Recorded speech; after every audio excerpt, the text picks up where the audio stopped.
Guys, তো এগুলো হচ্ছে তোমার ফুলকপি গাছ। দেখো লাইন বাই লাইন কতগুলো। আর এইদিকে তোমার টমেটো, সবাই দেখতেই তো পাচ্ছ, টমেটো তো সবাই চেনে।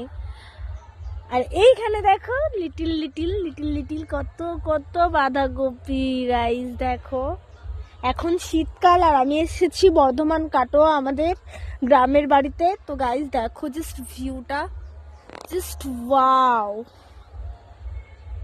ওখানে দেখো সামনে দেখো তেঁতুল গাছ, কত তেঁতুল, ওই যে কত তেঁতুল গাছ। তো ওইদিকে দেখো সর্ষের ক্ষেতটা, আমি একটু জুম করলাম, সর্ষের ক্ষেত আছে ওই দিকটা, অত দূরে যায়নি। আর আজকের আকাশটা দেখো গাইস, খুব সুন্দর, খুব খুব সুন্দর। ওইখানটায় কি চাষ হচ্ছে সেটা আমি অনেক দূর থেকে তো ভিডিওটা করা হচ্ছে, আমি জানি না। সামথিং বেগুন গাছ টাছ হবে কি